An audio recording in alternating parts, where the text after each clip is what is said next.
हरे भरे जंगल में ठंडी सुबह उतर रही थी। पेड़ों की पत्तियों पर ओस की बूंदें चमक रही थी और हवा में थी नई शुरुआत की खुशबू। जंगल के हर कोने में चहचहाहट थी, पर आज माहौल कुछ अलग था। शांति में भी एक बेचैनी थी।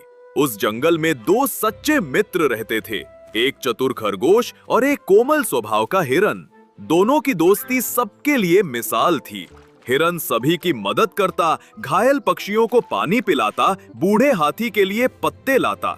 उसकी दया ने पूरे जंगल में उसका नाम कर दिया था।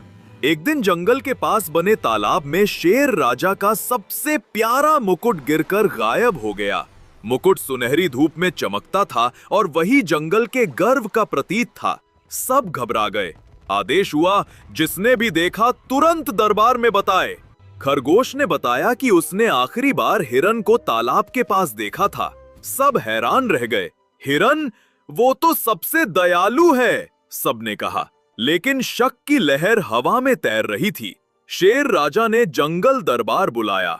बेलों से सजे उस दरबार में हर जानवर मौजूद था, सियार, बंदर, हाथी और कई पक्षी। शेर ने गंभीर आवाज में पूछा, मुकुट कहाँ है?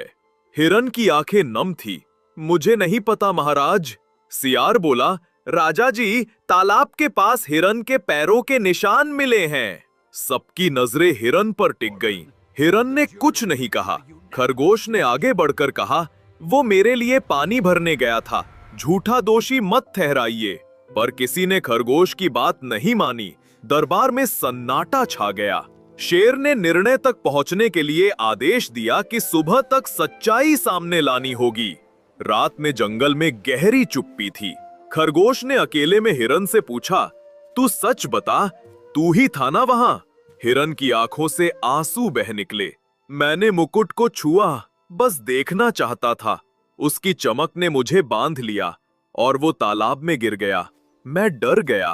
खरगोश बोला, तू तो सबका भला चाहता था, फिर डर क्यों गया?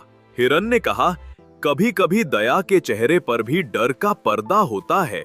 सुबह जब दरबार लगा, हिरन खुद आगे आया। राजा जी, गलती मेरी थी। मैंने मुकुट को नहीं चुराया, पर मेरी गलती ने उसे खो दिया। शेर ने गंभीर स्वर में कहा, जो अपनी गलती स्वीकार करता है वही सच्चा होता है, पर सच्चाई देर से बोलने की कीमत चुकानी पड़ती है। हिरन को जंगल की सेवा का दंड मिला और खरगोश को सच्चे मित्र के रूप में सम्मान। जब सूरज ढलने लगा, हिरन तालाब किनारे खड़ा था, अपनी परछाई देख रहा था। उसके चेहरे पर शांति थी और हवा में बज रहा था पछतावे का संगीत।